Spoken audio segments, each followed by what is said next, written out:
Good morning, friends. Welcome to Gardening with Creekside. I am Jenny, and today is Saturday morning, and we are trying to get a project done before the nursery opens. So I will just tell you that we are going to be planting up the AquaPot here at the entrance to the garden center because I still have tulips in there and they look awful. So it's an embarrassment for people to drive by and see this AquaPot that is less than desirable right now.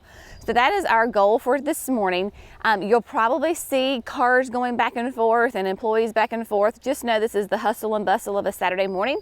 But while we are up here, I wanted to give you an update on some spaces that we have visited. So behind me, you will see the sunshine ligustrums that I severely pruned 2 months ago, if you will remember that. I mean, they were huge, and now they are showing all sorts of beautiful new foliage on them, flushing out just like I knew that they would. So I would like to get it done in the next week. We're going to come back and we're going to plant some annuals down here underneath the sunshine ligustrums and the mailbox. So just know that that is going to be happening.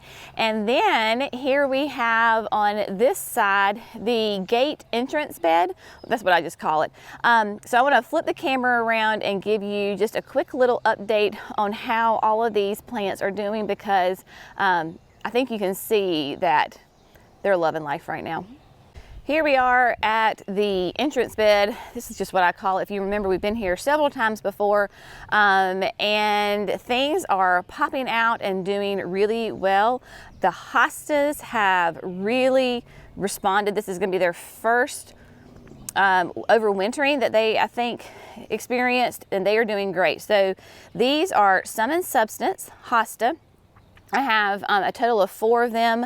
I do not remember what the blue hosta is. That might be elegans. I would have to double check on that one for you. And then I have 2 more of the Sum and Substance. Doing really, really well. They overwinter, they disappear, they come back with a vengeance. And then look at these Lady in Red ferns. I have used Lady in Red multiple times. But man, look how beautiful and lush and happy these are. Oh, this is why I love this fern. And then look at old fat Albert putting out all that new growth. We had talked about when we were here with the sunshine ligustrums about how he was on the struggle bus and what should I do? Should I move him? Should I not? Look at all that new growth. I mean, he's happy. I'm not really sure why, but hey, he's going to stay here for a little bit longer because clearly something's going on that's working well for him. And then the rhododendron is just starting to open up with some color. It's got buds on it. This is a beautiful color, almost a raspberry. I'm not sure how it's going to show up on the camera, but it is like a raspberry color. So it is doing well, as are the black pearl eucharas. So they are doing fantastic. I have 5 in here. You can see I have the remnants of my jonquils in here. I will just let them naturally die back and they will be fine. Now there are some areas that I need to work on. Obviously weeds right here along the edge of the road. So those need to be taken care of. And then these perennial grasses clearly are not very happy. So I'm going to pull them out and put something else here. So if you have a plant suggestion, a perennial, I'd prefer a perennial, but if not, even an annual, shoot it in the comments and tell me what I should put in here. You can see what is doing well. So this is predominantly shade. It will get a little bit of afternoon sun, but for the most part, it is shade. Then the big open area here in the center is where I put my annuals. Normally I will do like a combination of coleus and caladiums, and then flowering annuals that can handle both sun and shade because it can be a little funky sometimes. Now look at this. This is Lemon Love. Lemon Love euchera is, oh my goodness, I love this plant. It is amazing. It does great here. Very, very happy plant. Just does fantastic. And then we have a couple of hydrangeas. So this is, I always get it mixed up. I want to say it's Strawberry Sunday.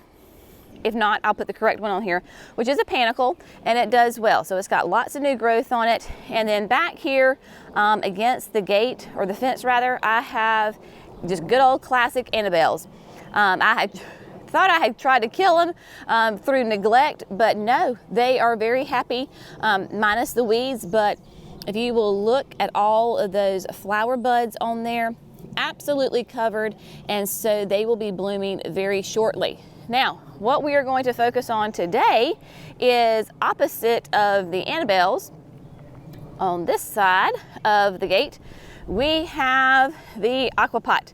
And can you see why that's embarrassing? I mean, really, Jenny, get it together, woman. So here we go. They had tulips. They were tulips. They are tulips. They're dead and dying. So we are going to take those out, and we are going to plant these really fun, colorful tray of flowering annuals. Alrighty, my friends. So I've got all my tools. Jerry is going to be zooming by here in a second because, like I said, we're open this morning, and he was helping me get the camera set up, and he's going to make his cameo appearance here. So there he goes. Nursery's open. Traffic's gonna be coming back and forth. We're not officially open yet, so if you see people, it'll probably be employees. You never know what's gonna show up or go on around here at Creekside. So just to give you full disclosure, first thing I need to do is to get these tulips out. And if you will remember, the soil in here is fresh soil for the season. So, because I always preach to you about putting fresh soil when you do new plantings, and that really is it's so important, especially for us, because we have such an incredibly long growing season. And when I empty this pot in November, I will have roots that cover the entire depth of this pot, especially if you're putting vigorous plants in here. And we're going to be using the Color Blaze Lime Time Coleus, and I'm going to have 2 of them in here, which I debated on whether or not I should have 2 because I know how vigorous they are, but I want a nice full impact pretty quickly because this is the entrance bed, entrance to the nursery, and I want to make a big impact really soon from a distance, and that Lime Time, of course, with its gorgeous color, is going to do that. So that is why I'm going to do 2. So right now I'm just going through and finding the tulip bulbs in here. We do treat tulips as annuals in the Piedmont of North Carolina. We simply do not have cold enough winters. We have extremely wet and damp. And when I say, it's rain, and so it's not just like snow. So sometimes they rot. They don't produce the flowers. So just remember, what may work in your zone 3 or your zone 5 may not work in my zone 7B in North Carolina. So there'll probably still be a couple of tulips in here. It's not that big of a deal because they're not going to produce foliage or anything like that. So we have nice fluffy soil. As I find tulips, I'll toss them out, but I'm not going to sit here and be overly concerned if I still have some tulips in here. Now, remember, this is an AquaPot. Well, what is an AquaPot? Well, I'm so glad you asked. An AquaPot is a self-watering container that is a beautiful ceramic glazed pot. So it is pottery. It's not plastic. It's beautiful. Each one is handmade in Vietnam. Vietnam, I did not know this until we kind of got into the AquaPots, has a long, rich history of doing handmade ceramic pottery. Hence, that is why it is from Vietnam, because it's kind of what they specialize in. And so it is self-watering. There is not a drain hole in the bottom of the pot because it has to hold the water as a reservoir to be wicked up through the soil. There is, however, about half on the back side, about halfway up, about right here, there is a little hole. So that's your overflow hole. Yesterday, a storm front, cold front came through, and we got just tons and tons and tons of rain. So this AquaPot already had water in it, that rain came through, it probably very much filled the AquaPot even more and could have overflowed it. So that little drain hole in the back, once the water reaches that level, it squirts out the back. That way you never have to worry about your pot being flooded. It's fantastic, we love it. Now, let's get to planting. Here we go. We're gonna do, like I said, 2 of the Color Blaze Lime Time Coleus. Really bright, beautiful colors. Now, you will notice that on my Lime Time, they are really full, really tall. I love this whole Color Blaze series because it'll do sun to shade. It'll do any kind of growing conditions, and they can get 20 to 40 inches tall, and then they will fill in really, really well. These Lime Times are very full. They are very, almost to the point of what I would consider leggy. I like my coleus to be nice and tight and firm, not like super legs and shoots everywhere. So once I get this second one planted, I am going to show you how you can prune your coleus so that it will give you that nice compact growth habit that we love about coleus. Because again, it is grown for the foliage, it will bloom, but it's not grown for blooms, right? It's not grown like a petunia, you want the flowers. The coleus is grown for foliage and color. So what we're going to do is every time you prune your coleus, you're going to come, like this stalk is really long. It's a little too leggy, that's what we call it. So I'm going to come right above where there are 2 sets of leaves, and I'm going to come in and I'm going to snip this off. Now, what's going to happen where those 2 sets of leaves are, those will form branches. And so it'll get nice and thick and full. So anywhere that you go in and prune above those 2 leaves, that's where it's going to get nice and thick and full. If you can do this kind of on a semi-regular basis, and you just would take like the tips off of them and not like a whole kind of stalk, then it really does, you don't even know that you've pruned your coleus. And I always tell people, start a little high because you can always prune more, but you can't put the plant back on.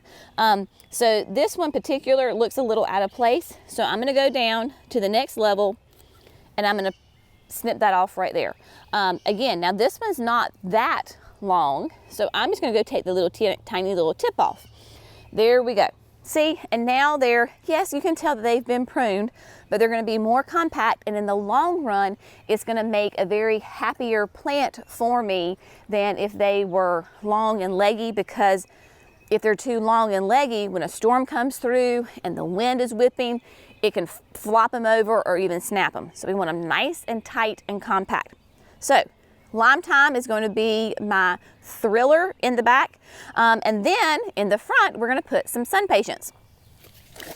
So I've got, and again, this is probably going to be like over planting this, but this is a case where I want it to look nice and full really quickly. This is not at my house where, nobody really sees it. High visibility area. I need this baby to look good fast. So that is why we're going to use 3. This is the Sun Patience Compact Deep Purple, I believe it is. We'll put all the specs on the screen for you. They are super wonderful plants, low maintenance, and that's what I need right here. I need low maintenance plants. I do not need fussy plants. A lot of times I have put petunias in here, and not that petunias are fussy, but they do require a little bit of maintenance, right? I mean, you've got to make sure you're coming in here and feeding them really well because they are such heavy feeders. I need to come in and prune them, trim them up mid-season. With these guys, I'm really not going to have to worry about it too much. Also, last year, first year ever that we got budworms. I was never, like when Laura talked about having budworms and having to treat budworms, I was like, sister, you can keep those things over there in Oregon. We have Japanese beetles, you can have budworms, we'll be even. Yeah, last year we got budworms. So none of these plants will I have to worry about budworms. So that is always a nice bonus as well. Then we're going to add in some kind of a little bit of a different contrast of color that's going to spill over with the Artemisia. So what we have here is the Proven Accents Silver Bullet. And this will only get 6 to 10 inches tall, but as you can tell from its habit, it is a trailer. So it will spill over and it'll give me a little bit of that spiller aspect to it. And then what was I gonna look for? I wanted to say, yes, it is going to be a perennial for us, or can be a perennial. We sell it as an annual here at the nursery, but they're hardy in zones 5 to 9. So really, really versatile. What you can do is if you have it in a container, when it comes fall, you can see those root systems on that.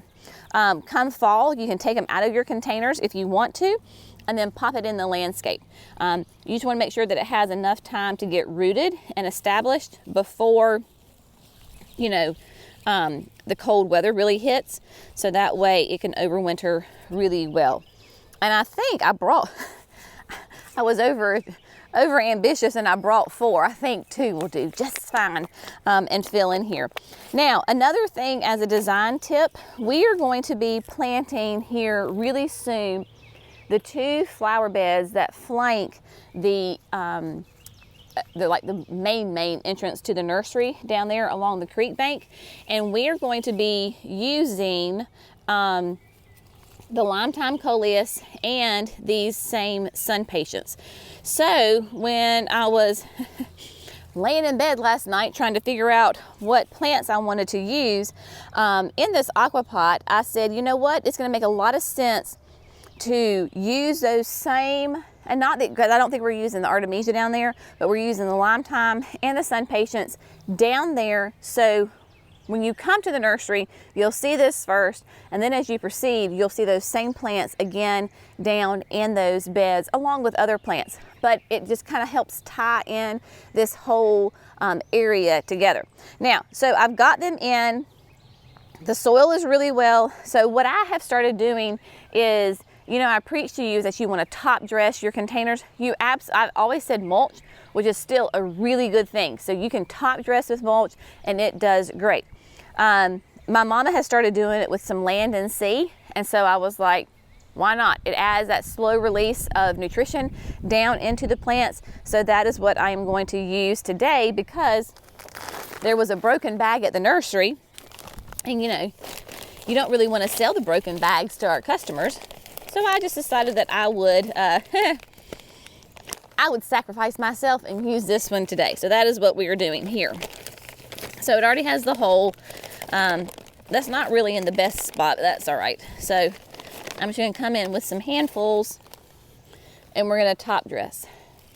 Now, in my hurry of getting up here, I forgot to grab the slow release fertilizer that I always top dress. So what I'll have to do is come back and just sprinkle it in here, which is not that big of a deal. That's the beautiful thing about using a that slow release, time release fertilizer from Proven Winners, is because it's pellets and I can just shake it on top and it's no big deal. I have had a couple of people ask me why I add that time release fertilizer to the top of the planting as opposed to putting it in the hole. Either way is fine. If you look on the box of the jar from Proven Winners of that time release fertilizer, you can do either way. You can add a scoop to the hole and then put the plant on top of it, or you can plant and then shake it on top. Either way is fine. One is not better than the other. It's just a personal preference. So there you go. Because I've had that question quite a few times, and so I thought that was a good way to talk about it right now. Is that, again, not a big deal. Remember, there are very few hard, fast rules of gardening that you have to do it this way or you have to do it that way. How you apply your slow release fertilizer is not one of those things. So do what works best for you and that you can remember Basically, if you do it however you can remember to add it. Obviously today, I forgot it, but that's all right. We'll come back and add it. And as far as watering, we did get that ton of rain yesterday, so the soil is very, very damp. The reservoir is full. The plants themselves I had watered before I brought them up here, so they are not dry.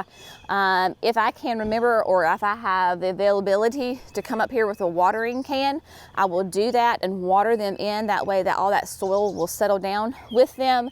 I don't think we're going to get any rain today. I think it all has already come through. So I will try my best to get back up here. I'd love to do it as soon as we finish this video, but I can't make any promises on that. And water it in, and then there you go. And the maintenance on it is once in a while I'll come up here and prune my lime thyme. I will do the water-soluble fertilizer probably once every 2 weeks to give them a nice shot of food, because even though they're not huge, heavy flower producers, they still need that fertilizer to grow and have that nice dark green foliage on them. Yeah, it's gonna be a beautiful container, and it's gonna fill out really quickly since we are now here in mid-May, and temperatures are nice and rising, so these are going to shoot off really quickly. All right, my friends, so the project is complete for today. Again, we got it in before the nursery opened, so that's always a bonus. Now that when customers come in, I will not have to hang my head in shame because of that pitiful little container that still had some tulips in it. But you know what? There is grace in gardening, and we cannot have the garden looking perfect at all times. That is just not real, and it is not practical. So give yourself grace. It's okay. Get the project done when you can. But again, this is going to be a fun container to watch it fill in and grow and develop. We will be back here very soon because our caladiums are going to be arriving within the next week or so. That is one of the main reasons why I have been waiting before planting this bed, because I want to have caladiums in there. I had them last year and they just did magnificently well. So I will be adding caladiums there. So as soon as those caladiums come in, there's going to be a lot more planting going on, because caladiums just do so well here in the South. Love them, and beautiful color. Even though they don't have flowers, you don't have to have a beautiful garden that has massive flower power. Of course, we love the flower power, but it's not an absolute requirement. All right, I'm gonna stop rambling, and I am gonna get out of here because we are gonna have a wonderful, busy day right here before Mother's Day. To all you mamas out there, and to all you daddies who are maybe taking the place of a mama, we so appreciate you. Thank you for all of your love and dedication to your family. The family unit is one of the absolute most important things. That is where it happens, folks. So love the people who are around you. Thank the people who have invested in your life. A heartfelt thank you is more than anybody needs. So as always, thanks so much for gardening with Creekside. Y'all have a fantastic day. Happy Mother's Day to all you mamas out there, and we'll see you in the next video. Bye, friends.